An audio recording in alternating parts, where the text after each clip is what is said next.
नमस्कार दर्शकों, आज मैं उपस्थित हूँ आपके सामने सूर्य का 12वें भाव में कैसा प्रभाव है, उससे संबंधित विषय को लेकर।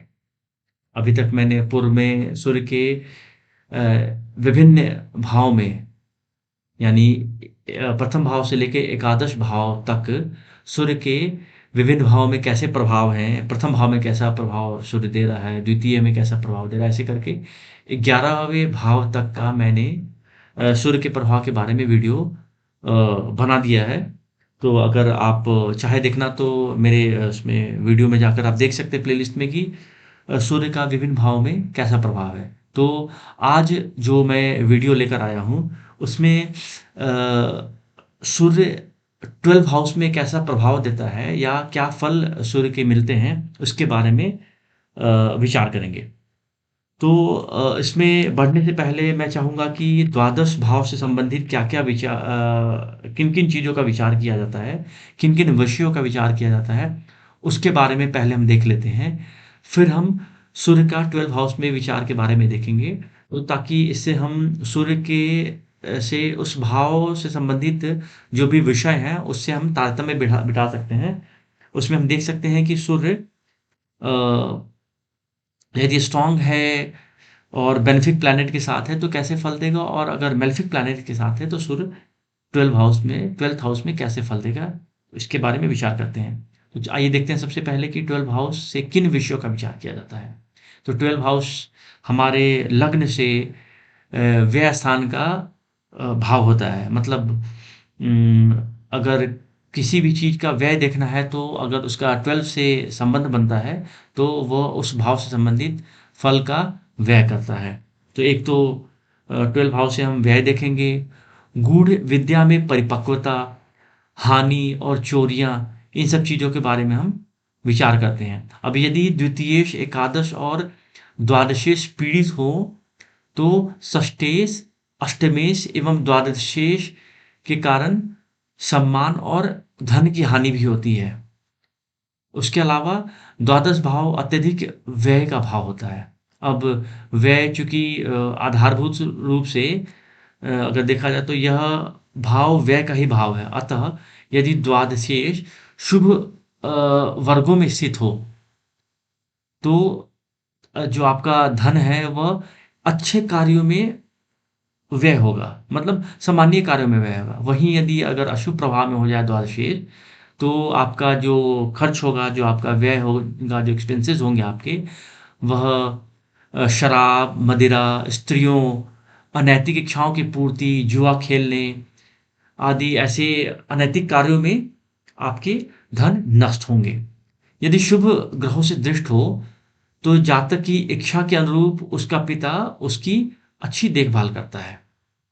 उसके अलावा देखें तो सर्वस्व अपहरण या दूसरे की संपत्ति का छल से अपहरण, इसी भाव से हम देखते हैं।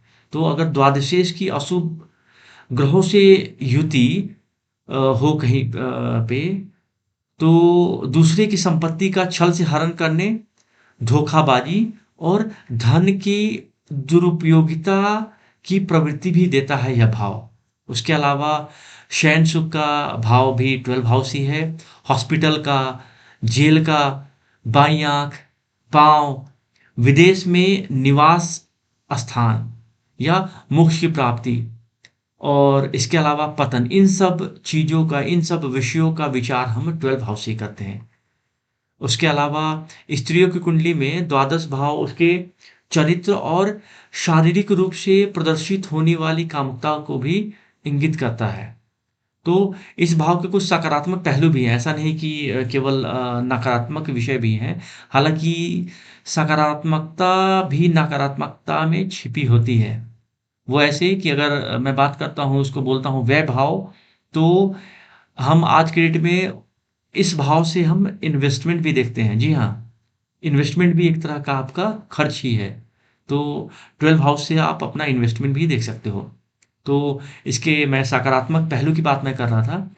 तो इससे मोक्ष और विदेश में निवास करने के अतिरिक्त जो क्लासिकल बुक्स में इसकी चर्चा है, उसमें यदि द्वादशेश बली हो, तो जातक के पास अपने एफर्ट से अर्जित की हुई धन होती है। मतलब सेल्फ एफर्ट से कमाया हुआ धन होगा, उसकी आयु लंबी होगी और वह प्रसन्न व्यक्ति होता है। तो ये तो हमने अभी चर्चा की कि 12 हाउस से किन-किन चीज़ों का, किन-किन विषयों के बारे में विचार करते हैं। अब यदि मैं बात करूँ कि 12th हाउस में अगर सूर्य स्थित हो तो उसके क्या फ़र्क पड़ेगा, क्या फल मिलने वाले हैं। तो ऐसा जातक अपात्र व्यक्तियों को दान देता है तथा अनुचित एवं अनावश्यक कार्यों में अपना धन व्यय करेगा। अब ये कब होगा?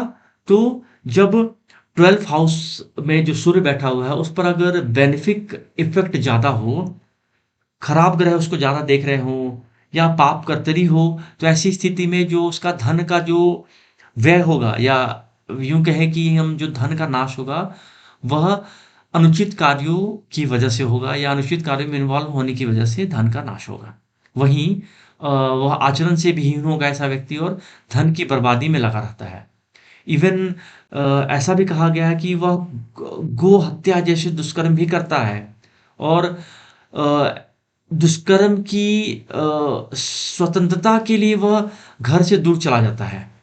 तो ऐसा भी कहा गया है। उसके अलावा चूँकि हम सूर्य को राजा का कारक मानते हैं, अतः जब वह 12वें घर में जाके बैठता है तो जनरली देखा जाता है कि ऐसे कॉम्बिनेशन में फौजदारी मुकदमे में भी लोग उलझ जाते हैं, जिसकी वजह से धन नष्ट हो जाता है। कहते ही हैं कि आप पुलिस और मुकदमे के चक्कर में अगर पड़ गए, तो आपके धन का नाश होना निश्चय ही है। तो इसीलिए अगर कहीं पे झगड़े की स्थिति बन रही हो, तो उसे अवॉइड करना ज़्यादा हितकर है, खासकर ऐसे लोगों की जिनके 12th हाउस में सूर्य बैठा हो। उसके अलावा अगर मैं बात करूँ सूर्य की, तो यदि द्वादशेश बलवान हो, तो उसे देवता की सिद्धि हो जाती है और उसे जो शयन सुख भी प्राप्त होता है। उसके अलावा अगर सूर्य पाप ग्रहों से युक्त हो, तो अपात्र मतलब उसको आप ऐसे बोल सकते हैं कि खराब चीज़ों में धन देने वाला होगा और सुख शैया से जो सुख जो सोने का सुख है, उसमें भी हानि होती है। और यदि सूर्य षष्ठेश के साथ युक्त हो, तो ऐसे जातक को कुष्ठ रोग या चर्म रोग हो सकता है।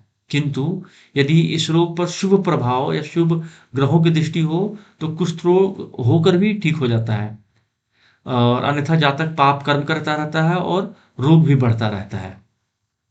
तो ये सारे प्रभाव मैंने 12th हाउस से रिलेटेड बताए आपको कि सूर्य 12वें भाव में होगा तो कैसा प्रभाव होता है। तो इस प्रकार आज हमारा सूर्य के सभी 12हों भावों में कैसे फल मिलते हैं उसके बारे में हमारा ये टॉपिक आज समाप्त होता है। आगे मैं जैसे समय अलाउ करेगा, टाइम जैसे अलाउ करेगा, तो मैं चंद्रमा और विभिन्न ग्रहों के बारे में भी वीडियो बना के आपको अपडेट करूँगा कि विभिन्न भावों में चंद्रमा और सूर्य, चंद्र, मंगल आदि का कैसा, सूर्य का तो कर ही दिया है मैंने, चंद्र, मंगल आदि का कैसा प्रभाव रहने वाला है विभिन्न भावों में, इसके बारे में भी मैं जल्द ही वीडियो लेकर आपके सामने आऊँगा।